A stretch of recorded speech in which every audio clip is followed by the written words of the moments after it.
आप लोग? आशा करती हूँ कि अच्छे होंगे। बेटा अभी इंटर और हाई स्कूल का एग्ज़ाम चला तो मैंने कुछ लोगों को देखा है कि मंदिर में जाकर ₹10 का कपूर और ₹20 का कपूर, 1000 का कपूर जला रहे हैं। अपना पेन और एडमिट कार्ड मंदिर में चढ़ा रहे हैं। तो उनको ये मान के आ रहा है कि हे भगवान मैं पास हो जाऊँ। भगवान कभी पास आपको ऐसे नहीं करेगा जब तक आप पढ़ोगे नहीं। तो सबसे ज़्यादा ज़रूरी है पढ़ाई।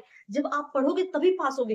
किसी भी मंदिर में आप जाइए, मैं लिख कर देती हूँ, जब तक नहीं पढ़ोगे तब तक पास नहीं होने वाले। तो इसलिए सबसे ज़्यादा ज़रूरी है कि पढ़ाई, एजुकेशन सबसे ज़्यादा ज़रूरी है। तो आप अपने आप पे भरोसा रखिए, खुद पे भरोसा रखिए कि मुझे पढ़ना है, पढ़ के ही पास होना है। भगवान आपसे कपूर नहीं माँगता, भगवान आपसे कुछ माँगते हैं क्या? कभी माँगा है भगवान किसी से? भगवान के पास सब कुछ है, तो भगवान आपसे माँगे क्या? भगवान देने वाला है, ठीक है? तो माँगता क्या नहीं है? आप कहते हो मैं कपूर जला दूँगा, भगवान मेरा ये काम कर दो। भगवान क्यों करेगा भाई? क्यों करे? तुम्हारा ₹10 कपूर के बदले तुम्हारा जो काम करे वो ₹10 में तुमने खरीद लिया भगवान को, है ना? ₹20 में भगवान को खरीद रहे हो। भाई हद है, मैंने लोगों को देखा है ऐसा। भाई ऐसा कुछ मत करो, देखो तुम्हारा मन ठीक है तो सब कुछ सही है।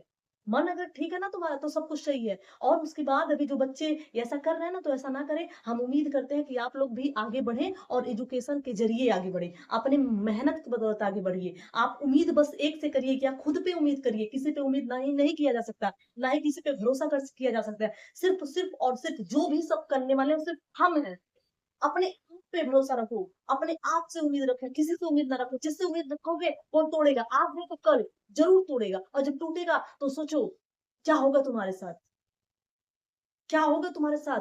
तुम खुद टूट जाओगे, तो इस वज़ह से कोई सँभालने वाला नहीं रहेगा। तो इसलिए आप खुद से उम्मीद रखिए, खुद पे भरोसा रखिए, तो पढ़िए फिर एग्ज़ाम दीजिए। पहले आप पढ़िए, ऐसा नहीं है कि कब कल मेरा एग्ज़ाम है तो मैं 1 दिन प पहले पढ़ लेता हूँ, तो ऐसा नहीं होने जाने वाला है बच्चा। तो इसलिए आप सबसे ज़्यादा ज़रूरी है कि एजुकेशन ग्रहण करिए और उसके बाद ही आप एग्ज़ाम करिए। अब भगवान को बस दोषी मत ठहराओ, भाई फेल हो गए तो कहोगे यार भगवान ने मेरे साथ गलत कर दिया। भाई भगवान तुम्हारे साथ गलत क्यों करेगा बताओ? ये करेगा भगवान तुम्हारे साथ? नहीं कर सकता ना। गलत भगवान नहीं करेगा, ठीक है? तो आप फेल हो गए तो कहोगे भगवान ने मेरे साथ गलत कर दिया। भाई खुद की गलती तो देखो, तुमने क्या किया है? कितना मेहनत किया है उस एग्ज़ाम के पीछे? उस एग्ज़ाम के पीछे तुमने क्या मेहनत किया है? कुछ नहीं मेहनत किया तो इसलिए तो फेल हुए तुम। तो इसलिए सबसे ज़्यादा ज़रूरी है एजुकेशन। आप पढ़िए उसके बाद एग्ज़ाम दीजिए। जो बच्चे हाई स्कूल और इंटर का एग्ज़ाम दे रहा है, तो सबसे ज़्यादा ज़रूरी है वो अपनी पढ़ाई पे फ़ोकस करे, इधर-उधर की चीज़ों में फ़ोकस ना करे। यही मेरा सजेशन रहेगा, ठीक है? धन्यवाद।